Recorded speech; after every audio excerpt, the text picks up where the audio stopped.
Hi everybody, my name is Chloe. If you're new, welcome to my channel.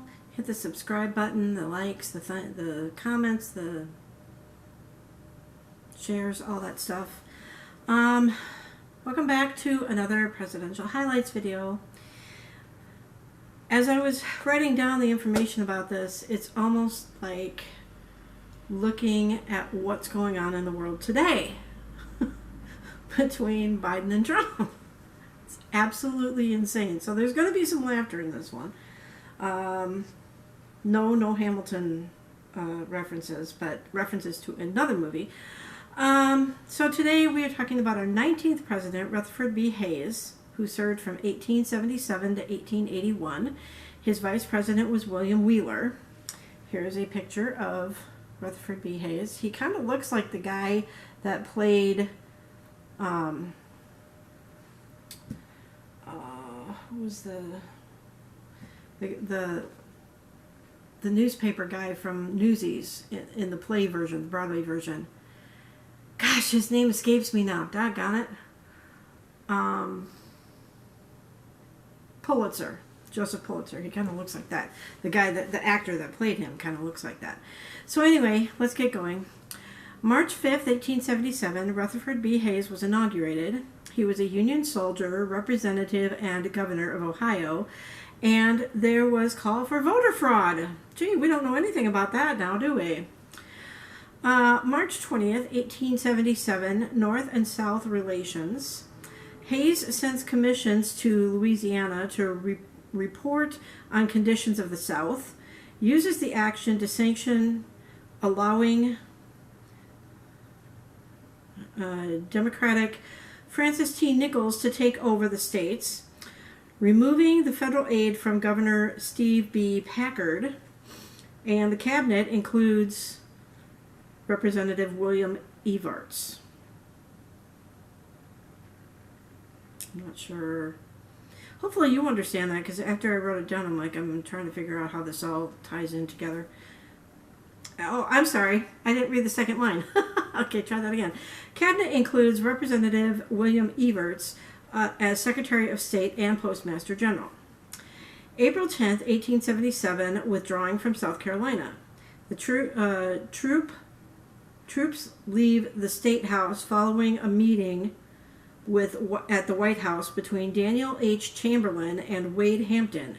Chamberlain gives in, which makes Hampton becoming the governor. April 24th, 1877, withdrawing from Louisiana. Hayes officially withdraws soldiers.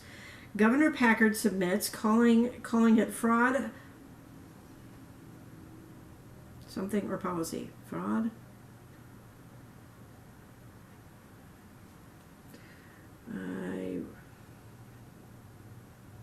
Fraud, force, or policy.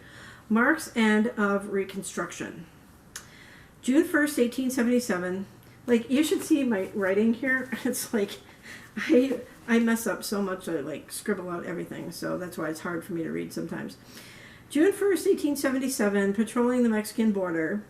Hayes sends troops to the Mexican-Texas border due to lawlessness. The Mexican President Diaz does the same thing. Economic concern motivates both parties to work on a settlement. June 22nd, 1877, Civil Service Reform. Following John Jay's investigation of the New York Custom House, Hayes issues an order forbidding federal employees to have any involvement in political activities. Like I said, a lot of what I'm reading here is going on today, so it's almost like a mirror of, like, they say history repeats itself. July 16th, 1877, the Great Railroad Strike of 1877. Pay cuts incite a strike begins on the Baltimore and Ohio line, B&O Railroad, from Monopoly, if you don't know, at Camden Junction, Maryland. More strikes follow, and it lasts 1 month. Mobs begin. Hayes sends troops to keep the peace, and it leads to anti-Chinese attacks in San Francisco in the fall. September 1st, 1877, Hayes tours the South, pledges reconciliation and solidarity through the policy of pacification. September 6, 1877, Hayes versus Conkling. Conkling. Hayes challenges New York Senator Roscoe Conkling, announces replacement of collector of the Port of New York, Chester A. Arthur, and the naval officer Alonzo Cornell during reorganization of the New York Custom House. Conkling blocks the nomination of Teddy Roosevelt Sr. on the presidential bid, I think, for 1878 or something. I don't remember. I didn't write that part down, sorry. January 1st, 1878, Knights of Labor, as in Knights. Uriah S. Stevens, a tailor in Pennsylvania, founded the Knights of Labor as a national organization in 1869. It was the first labor union to attempt to organize all workers, and they hoped to establish a worker-owned factory.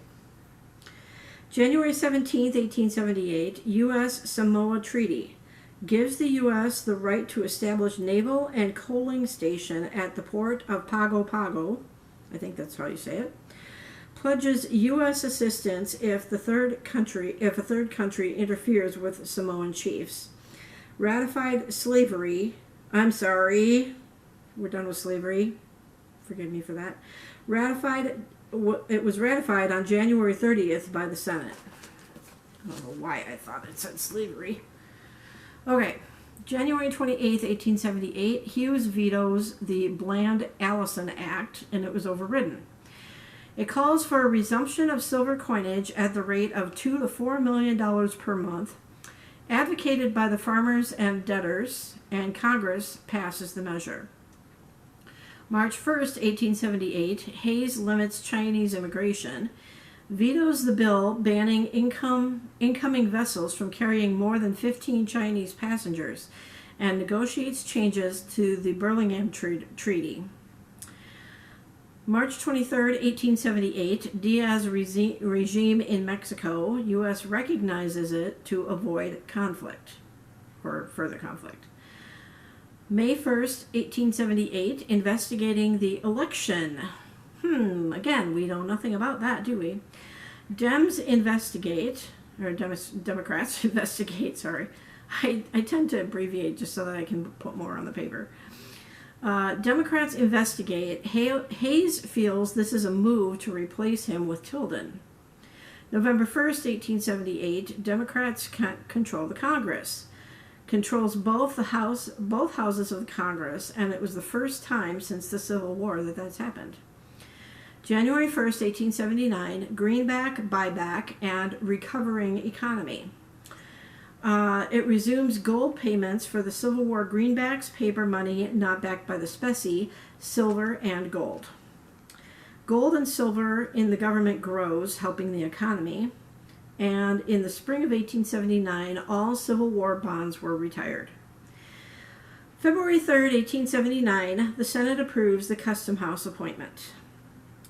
April 29th, 1879, Army Appropriation Bill.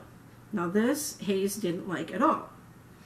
So Congress passes it, and it includes a rider forbidding the use of federal troops at polling places, at the polls, election polls.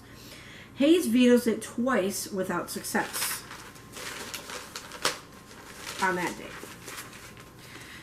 May 29th, 1879, Hughes vetoes the appropriation bill for the third time. Later, the bill excludes certain judicial expenses, forbidding the Army to police the polls. Hayes finally agrees to the wording.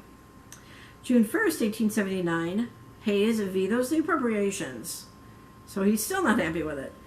It was designed by the Democrats, excluding implementation of election law funds.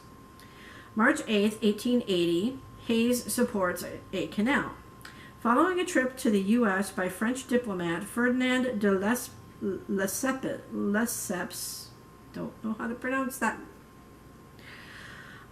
who built the Suez Canal in Egypt, Hayes says the Panama Canal will be controlled by the U.S., and the canal is actually completed in 1914.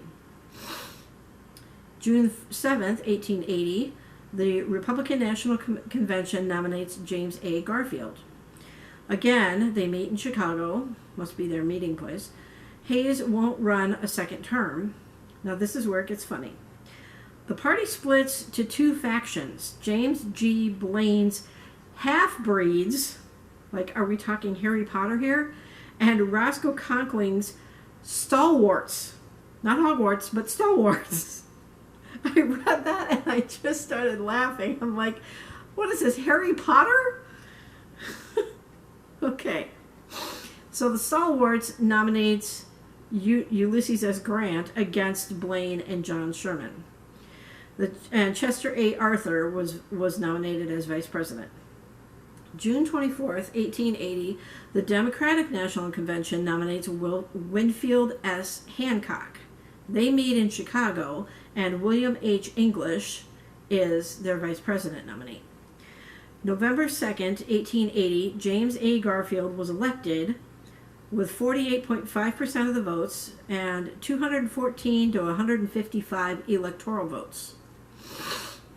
November 17th, 1880, U.S. and China. They sign a treaty repealing a section of the 1868 Burlingame Treaty, and it gives U.S. power to limit but not prohibit immigrants, and it bans the opium trade. So I didn't write down the next guy, which I normally do, but tomorrow's video is going to be super short. Usually, if the president isn't in office for very long, I've been combining two presidents, but the 21st president actually had a lot more happen in his presidency, and so tomorrow we will be dealing with James Garfield. He only had like 12 or 14 things happen during his 1 year in office. So it'll be a super short video as far as the presidential highlights. I might touch again on what's been going on in DC. Things seem to have settled down a little bit, but I don't want to go into too much detail because I'm probably running close to the end of my time. So I will get into that more tomorrow. I'm sure you guys are maybe keeping an eye on what's going on. For those of you that just a little teaser, Trump has decided not to run for a second term. So, success. So I'll talk more about that tomorrow in tomorrow's video, because tomorrow's video for the president is going to be, presidential highlights is going to be super short. So you guys have a sunny day. I will try to as well. Spread sunshine and joy and positivity. And we'll see you guys back here tomorrow. Class dismissed.